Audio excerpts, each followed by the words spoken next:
I remember how excited I was the first time of connecting the AOL and hearing and the modem, and I thought, wow, this is really neat, and I thought that was fantastic.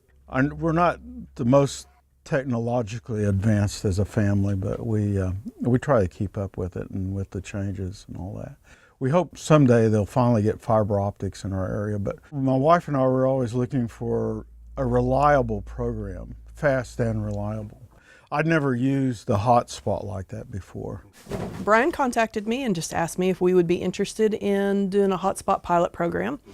I didn't even know what a hotspot was at the time, so I was like, explain that. And you know, in this area, rural is a little bit hard to get internet from either company. I mean, there's two major companies that service here.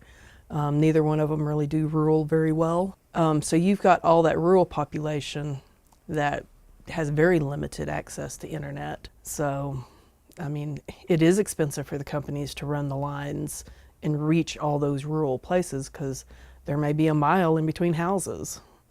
Our waiting list up until recently was about 20 to 22 people.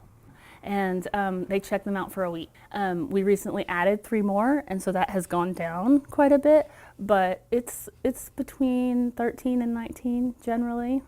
Do you have high-speed internet at your house? No, I do not. The only internet service I have is the data that I have on my phone.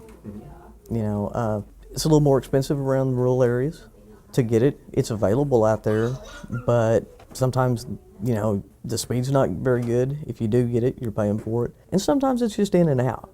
You can't actually use it. You know, I've gone back and I've started doing research on, you know, opening a small business again. So it's been useful that way. I use it for all sorts of things though. You know, there's genealogy, there's, you know, just about anything you can think of. I have a niece that lives in Germany right now, so we video chat. So it, you know, it just serves lots of purposes. Everybody gives it a 10 out of 10. I mean, it's like, you know, they would absolutely recommend it to their neighbor, to their family and friends. And the success stories we've seen about people starting small businesses, staying in touch with, you know, other people, just making productive use of the internet is really amazing. What I do consulting, and then what my wife does is surface design, and use up a lot of, and that was a problem we had before, was with data, which, you know, we had to discover data and how fast you can blow through that. It's really helpful, and we appreciate it. And like I said, the whole business of internet has changed so much in the last 5-10 years. So. There's this digital divide between urban households. They connect at about 75% of households have an internet connection, and rural households, which only have about a 60-65%. So there's this persistent kind of 10 percentage point gap.